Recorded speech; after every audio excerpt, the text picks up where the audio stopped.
Oh, hey guys, I don't really want to waste any time developing my series on organized crime in north central West Virginia.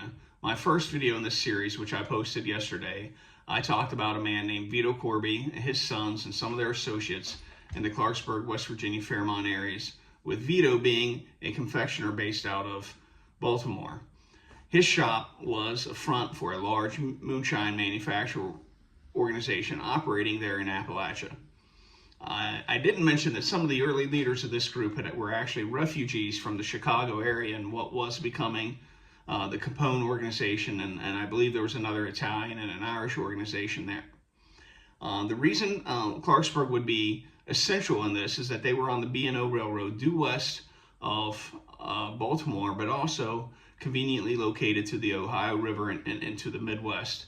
And so you had a large area where moonshine was historically made, but also corn and other products were grown. As I mentioned, Mr. Sinetti, one of those refugees from Chicago, was murdered, and then a series of retaliatory murders happened. And this brought the attention of the police. Now, there had already been, during this time, bombings, attempted murder of the police chief in Fairmont, West Virginia, a murder plot against a minister in Clarksburg, and it was really just all coming to a head. About 12 people were found guilty of these murders and executed. These murders were ordered by the surviving leader in Fairmont, a man named Jim D'Urso. He fled to Canada. The murders were blessed and approved by Mr. Vito Corby in Baltimore, and his oldest son was found guilty, but due to political connections was not executed. He received a life sentence in prison, but after 6 or 7 years, the governor of Maryland commuted that sentence, and he went on, along with his brothers, to be important figures and eventually leaders of what was considered the Baltimore family, sometimes considered to be just a glorified crew of the Gambino organization. What happened to this Famiglia Vagabonda? If you read some of the press out there, listen to some of the podcasts, the story right now is that the police case, the executions, just put an end to things. I have a hard time believing that. In fact, I know it's not true, but anyone should have a hard time believing that, because this organization could not have just been 12 or 15 people. There were dozens or hundreds of people involved in this. And some of the ringleaders survived. The Corby brothers still operated in Maryland, where they were regionally very powerful. And it's hard to believe that they just forgot or never talked to any of their old associates in Clarksburg again. Now, you could say I'm just speculating that the Famiglia Vagabonda survived the 1924 murder trials. And I would say you're right if I were only considering the story of the Corby brothers. However, when you look into the story of Mr. Vincenzo Jim D'Urso in Fairmont, things become a lot more clear. There were two Jim D'Ursos in Fairmont at this time. One was Calabrian, from the boot of Italy. The other was Sicilian. I'm talking about the Sicilian man.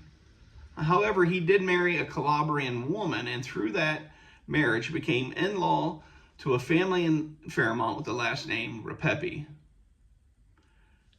He fled to Canada, and he came back. He settled in Gallatin, Pennsylvania, on the Mon River, just a few miles north of Morgantown, West Virginia.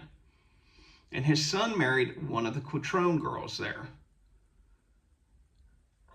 And through that marriage, Jim Urso became an in-law, the Repepis, another way, to one Antonio Repepi, who was a first cousin of those back in Fairmont. Now, the Quattrone sisters are interesting in their own right because they have a cousin in Steubenville, Ohio, named Cosimo Quattrone, who is a key figure in the development of casino gambling and Italian organized crime in the United States. Steubenville was an early hotspot for casino gambling.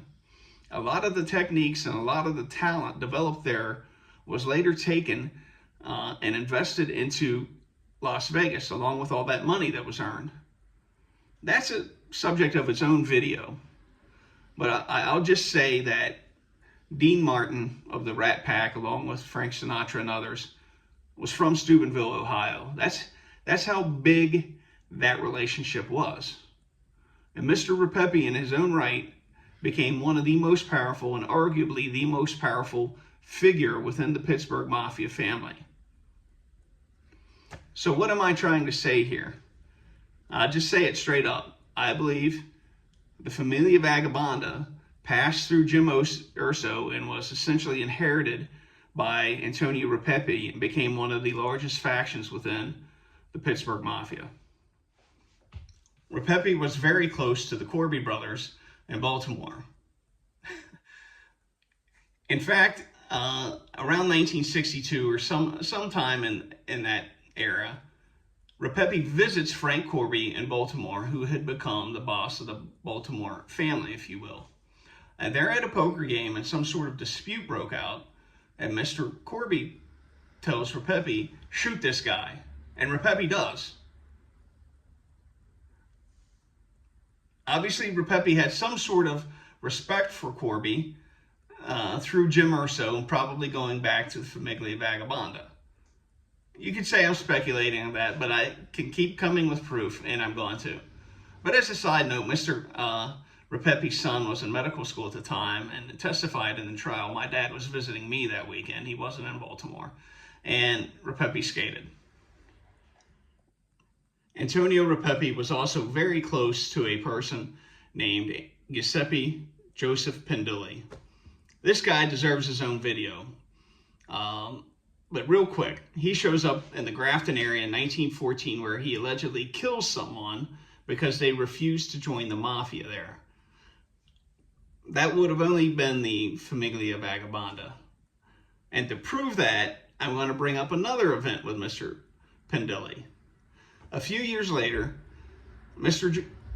Jim D'Urso orders the death of a banker in Cambria, Pennsylvania, outside of Uniontown. And one of the infamous Volpe brothers, again, they deserve their own video, blows him up.